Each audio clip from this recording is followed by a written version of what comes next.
मोहतरम नाजरीन, निहायत खुशी और मसरत का मौका है कि बेंगलुरु के कदीम तरीन दीनी इदारे मदरसा अरबिया सिराजुल उलूम मैसूर रोड का दूसरा अजीमुशान जलसा दस्तारबंदी बतारीख 14 जनवरी 2024 बरोज इतवार सुबह 10 बजे ता नमाज ज़ोहर मस्जिद बारलाइन मैसूर रोड बेंगलुरु सिटी मुनक़द हो रहा है, जिसमें तकरीबन 80 तलबा की दस्तारबंदी अमल में आएगी। इस अजीमुशान जलसा दस्तारबंदी की तफसीलात फराहम करते हुए इसी मदरसे से फारिग जमीयत उलमा हिंद रियासत कर्नाटक के सदर मौलाना इफ्तिकार अहमद कासमी ने कहा कि मदरसा अरबिया सिराजुल उलूम की अजीम और दिलचस्प तारीख है। ये मदरसा उस वक्त कायम हुआ जब शहर बेंगलुरु में दीनी तालीम मकतब की तालीम का निज़ाम न के बराबर था। हजरत मौलाना मुख्तार अहमद कासमी रहमतुल्लाह अलैह ने मदरसा अरबिया सिराजुल उलूम की बुनियाद रखी। न सिर्फ बेंगलुरु बल्कि कर्नाटक में दीनी तालीम के फरोग में, मकातिब के फरोग में मदरसा अरबिया सिराजुल उलूम ने अहम किरदार अदा किया है। आज भी इस मदरसे की दीनी इल्मी खिदमात जारी हैं। 14 जनवरी 2024 बरोज इतवार मस्जिद बारलाइन मैसूर रोड में इस मदरसे का दूसरा अजीमुशान जलसा दस्तारबंदी मुनक़द हो रहा है। रियासत कर्नाटक के अमीर शरीयत मौलाना सगीर अहमद रशादी की सदारत में होने वाले इस जलसे में जमीयत उलमा हिंद के सदर मौलाना महमूद मदनी, जामिया कासमिया शाही मुरादाबाद के उस्ताजुल हदीस मौलाना मुफ्ती शब्बीर अहमद कासमी और दीगर मारूफ उलमाए कराम इस जलसे दस्तारबंदी में शिरकत करेंगे। लिहाजा बिरादरान इस्लाम से इस रूहानी व इरफानी मजलिस में कसीर तादाद में शिरकत की अपील की जा रही है। जनूबी हिंद न्यूज रिपोर्ट। आज की ये प्रेस मीटिंग बेंगलुरु शहर के कदीम तरीन दीनी इदारे मदरसा अरबिया सिराजुल उलूम के दूसरे जलसे दस्तारबंदी के मौके पर आज ये प्रेस मीट हो रही है। मदरसा अरबिया सिराजुल उलूम बेंगलुरु शहर के कदीम तरीन इदारों में इसका शुमार होता है। बाकायदा इसका इफ्तिताह 1965 में हुआ, हालांकि इसकी खिदमत 1962 से शुरू हो चुकी थी। ये इदारा मकतब से शुरू हुआ। 2-2.5 घंटे स्कूल में पढ़ने वाले बच्चे मदरसे में हाजिर होकर मज़हब की बुनियादी तालीम से आरास्ता होते हैं। उस निज़ाम के तहत ये मदरसा शुरू हुआ और उस ज़माने में यहाँ आबादी भी कम थी और मसाजिद भी कम थे। उलमा हुफ़्फ़ाज़ की तादाद भी बहुत कम थी। ऐसे माहौल में 1962 में 60/2 में हज़रत मौलाना मुख्तार अहमद साहब रहमतुल्लाह अलैह यहाँ बेंगलुरु की दावत पर तशरीफ़ लाए और यहाँ आपने मिशकातुल उलूम में हिफ्ज़ के शोबे में कुछ महीनों तक खिदमत अंजाम दी। फिर बारलाइन मस्जिद में आ गए और यहाँ इमामत भी की और इमामत के साथ बच्चों को पढ़ाना शुरू किया। उनके पढ़ाने का अंदाज़ उस ज़माने में इतना निराला था, अनोखा था कि बच्चे पढ़ने वाले जब घरों में पहुंचते तो माँ बाप नुमायाँ तब्दीली महसूस करते। उन माँ बाप का महल्ले के और लोगों का तकाजा हुआ मस्जिद के सहन में चलने वाला ये इदारा इस इमारत में मुंतकिल हो गया। यहाँ जगह नाकाफ़ी हुई तो मज़ीद 4 कमरे और तामीर किए गए। हाथों हाथ लोगों ने तामीर करा दिया और फिर यहाँ बाकायदा इमारत का इफ्तिताह हज़रत मौलाना अबू सऊद अहमद साहब रहमतुल्लाह अलैह जो अमीर शरीयत अव्वल थे, दारुल उलूम सबीलुर रशाद के बानी व मोहतमीम अव्वल थे, आपके हाथों से नई इमारत का इफ्तिताह अमल में आया। ایک اور عالم دین تھے یہاں بنگلور میں، جنہوں نے ہیبالڈ سے آگے بوب سندر میں نور الہدا قائم کیا تھا، حضرت مولانا عبد التواب صاحب مفتاحی، ان کے ذریعے مدرسے کا افتتاح ہوا تھا، عمارت کا افتتاح امیر شریعت اول کے دست مبارک سے عمل میں آیا تھا۔ الحمدللہ یہاں کی تعلیم کا چرچا اتنا زیادہ ہوا، جگہ کم اور طلبہ کی آمد بہت زیادہ ہوئی، تو مکتب میں داخلے کے لیے قرآن اندازی کے طریقے کو اپنایا گیا، اور یہ سلسلہ زمانے تک چلا قرآن اندازی کا، اور قرے کے ذریعے بچوں کا انتخاب ہوا کرتا تھا۔ 800-900 بچے مختلف شفٹوں میں یہاں تعلیم حاصل کیا کرتے تھے۔ شدید تقاضا ہوا، شعبہ بالغان شروع کیا گیا، اور تقاضا بڑھا تو ایک نیا شعبہ شروع کیا گیا شعبہ اطفال کے نام سے، جو 10 بجے سے 12:30 بجے تک چلا کرتا تھا۔ یہ شعبہ اطفال ان بچوں کے لیے تھا جو اسکول نہیں جایا کرتے تھے، جن کی عمر 5 سال 6 سال ہوتی تھی۔ اس زمانے میں داخلہ اسکولوں میں 5 سال میں ہوا کرتا تھا۔ تو الحمدللہ شعبہ مکتب کی تعلیم اتنی معیاری ہوئی، اس سے پہلے مساجد میں چلنے والے مکاتب میں نصاب نہیں تھا، نظام نہیں تھا۔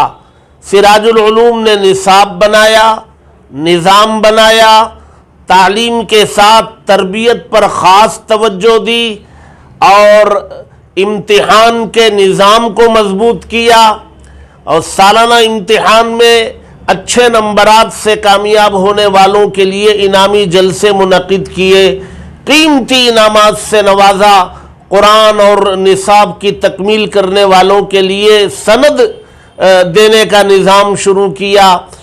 ایک عجیب و غریب سما تھا اس زمانے میں، اور آج بھی یہاں کے پڑھے ہوئے اس زمانے میں کہیں بھی ہوں گے تو الحمدللہ ان کو وہ ساری چیزیں ازبر ہوں گی۔ اور یہ مکتب انتہائی انوکھا، نرالا، سب سے بڑھ کر مکتب کے اندر اردو زبان کی تعلیم کو رواج دیا۔ جمعیت علماء ہند کا مرتب کردہ نصاب، لڑکوں کے لیے دینی تعلیم کا رسالہ 5 حصے، لڑکیوں کے لیے اسلامی کورس 5 حصے، اور پھر دونوں کو مشترکہ طور پر تعلیم الاسلام اول دوم، یہ اردو کا نصاب تھا جس کے ذریعے بچے دین کی بنیادی تعلیم حاصل کر لیا کرتے تھے۔ یہ نظام پوری تندہی کے ساتھ اور بیدار مغزی کے ساتھ، یعنی دیگر مساجد کو اس سے ایک تحریک ملی کہ مساجد کے اندر مکتب یوں چلنا چاہیے۔ آپ اس بات سے اندازہ لگائیں کہ جامعہ مجلس ملیہ جو بنگلور کی ایک قدیم ترین تنظیم ہے، اس زمانے میں انہوں نے یہ شرط لگائی کہ جو لوگ سراج العلوم کے طریقے کو حاصل کریں اور اپنے اداروں میں اس طریقے کے مطابق مکتب کی تعلیم دیں تو 250 روپے انہیں تحفے میں ہر ماہ دیے جائیں گے، جو ان کی تنخواہ سے الگ ہوں گے۔ یہ نظام کئی سال تک مجلس ملیہ والوں نے چلایا، اور مکاتب کا نظام درست ہوتا چلا گیا۔ لوگوں کا تقاضا بڑھا کہ حفظ کی تعلیم یہاں شروع ہو۔ لوگوں کے تقاضے پر 1970 میں یہاں حفظ کی تعلیم شروع ہوئی، اور الحمدللہ آج 50 سال سے زائد ہو گئے اس حفظ کے شعبے سے 80 پر 2 بچے مکمل حفظ قرآن مجید مکمل کر کے فارغ ہوئے۔ ادارے میں چونکہ جگہ نہیں، اور ادارے کے بانی وہ محتمم الگ سے جگہ خرید کر مدرسہ بنانے کا مزاج نہیں رکھتے، ان کا مزاج تھا کہ جو وقت تعمیر میں لگے وہ تعلیم میں لگنا چاہیے، وہ تعلیم میں لگے رہے۔ حفظ کا ایک شعبہ اس زمانے سے چلا، آج تک چل رہا ہے، جس میں 15 بچے ہوتے ہیں۔ تقاضے پر شعبہ ناظرہ قیام طعام کے ساتھ 15 بچوں کا رکھا، باقی اور نظام آگے نہیں بڑھایا گیا۔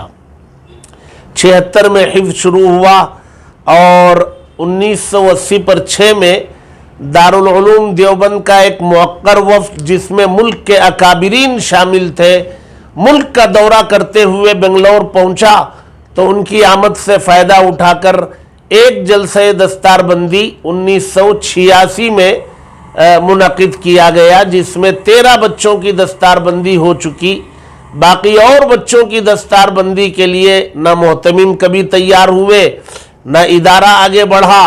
अब अल्हम्दुलिल्लाह मुख्तलिफ तकाज़ों की बुनियाद पर ये 14 जनवरी आने वाली इतवार को मस्जिद बारलेन में, जहाँ ये मदरसा वाक़े है, वहाँ सुबह 10 बजे से ज़ोहर तक ये जलसे दस्तारबंदी मुनक़िद होने जा रहा है, जिसमें हज़रत मौलाना सैयद महमूद असद मदनी साहिब दामत बरकातुहुम, सदर जमीयत उलमा हिंद और हज़रत मौलाना मुफ्ती शब्बीर अहमद साहिब, उस्ताद हदीस और फ़क़ी जामिया कासमिया शाही मुरादाबाद, ये दोनों बाहर से तशरीफ़ ला रहे हैं। बाकी हमारे मकामी अकाबिरीन में हज़रत अमीर शरीयत हज़रत मौलाना सग़ीर अहमद ख़ान साहिब दामत बरकातुहुम, हज़रत मौलाना मुफ्ती मोहम्मद शुएबुल्लाह ख़ान साहिब, हज़रत मौलाना मोहम्मद ज़ैनुल आबिदीन साहिब और हज़रत मौलाना कारी मोहम्मद कलीमुल्लाह साहिब, हज़रत मौलाना मुफ्ती रशीद अहमद साहब परनामबेट से तशरीफ़ ला रहे हैं। इस इदारे में हिफ्ज़ का इफ्तिताह आपके दादा हज़रत मौलाना मुफ्ती महमूदुल हसन साहिब परनाम भट्टी रहमतुल्लाह अलैह की दुआओं से हिफ्ज़ का इफ्तिताह अमल में आया था। उनके फ़र्जंद हज़रत मौलाना मुफ्ती सईद अहमद साहब जब तक बाहयात रहे, इदारे से ताल्लुक़ रहा। अब उनके फ़र्जंद मुफ्ती रशीद साहब तशरीफ़ ला रहे और हमारे सिटी जामे मस्जिद के इमाम व ख़तीब हज़रत मौलाना मक़सूद इमरान साहब रशादी दामत बरकातुहुम, हमारे दोस्त और साथी जमीयत उलमा कर्नाटक के जनरल सेक्रेटरी हज़रत मौलाना मुफ्ती शमसुद्दीन साहब बजली कासमी, ये हज़रात शरीक इजलास होंगे। एहतमाम किया गया है सिराजुल उलूम में जितने असातिज़ा ने खिदमत की है हिफ्ज़ में या दीगर शोबों में, उन तमाम को इस मौके पर याद किया गया है और सबों ने बखुशी हाज़री का वादा किया है। सिराजुल उलूम के पढ़े हुए लोग भी बहुत खुशी से मुश्ताक हैं कि जलसे में हाजिर हों। इंशाअल्लाह ये तकरीबन 60 पर 7 बच्चों की दस्तारबंदी होगी और उन्हें तोहफ़ों से नवाजा जाएगा और सिराजुल उलूम की भी खिदमात तफसील से रखी जाएंगी। एक मजल्ला भी इस मौके पर उसका इजरा अमल में आएगा, जिसमें सिराजुल उलूम की पूरी तारीख़, इसके बानी व मोहतमिम की तारीख़ पर मुश्तमिल वो मजल्ला होगा। एक कमेटी है जो बहुत पहले से है, मेरे दाएं जानिब जनाब सलाहुद्दीन साहब हैं, ये इस इदारे के मौजूदा सेक्रेटरी हैं। मौलाना अबरार अहमद साहब कासमी वो इदारे के मोहतमिम हैं और जनाब ज़बीहुल्लाह साहब वो मेंबर हैं। इधर जनाब जमील अहमद साहब वो भी मदरसे के ट्रस्टी मेंबर हैं। जनाब कारी मुमताज़ अहमद साहब मदरसे में नाज़िम तालीमात हैं और जनाब अज़मत साहब ये भी मेंबर है। बाकी असातिज़ा हैं। अब हमारी गुजारिश है, हमारी आवाज़ जो लोग सुन रहे हो, देखेंगे या सुनेंगे, उन सब से गुजारिश है कि इस इजलास में जो मस्जिद के अंदर नूरानी व इरफानी अपने मुल्क भर के अकाबिरीन की शमूलियत के साथ होने जा रहा है, इसमें तशरीफ़ लाएँ, शिरकत करें, इदारे की हौसला अफजाई फरमाएँ और तलबा जी, चूँकि तकरीबन 48 साल के बाद ये इजलास हो रहा है, तो फारिगीन में 2-4 ऐसे हैं जो दुनिया से रुखसत हो चुके हैं, उनके बच्चे आएंगे, वो अपने बाप का इनाम लेंगे। तो एक अजीब व गरीब इजलास है, 48 साल के बाद हो रहा है। तो हमारी गुजारिश है कि अहबाब जो भी सुन रहे हैं, सुनेंगे, देखेंगे, इजलास में तशरीफ़ लाएँ और हौसला बख्शें। दुआ है कि अल्लाह तबारक व तआला जिन इखलास के साथ ये इदारा कायम किया गया, अल्लाह उस इखलास की बदौलत इसे क़ियामत तक जारी व सारी रखने के फ़ैसले फ़रमाए, यहाँ के फैज़ को जारी व सारी फ़रमाए। आमीन।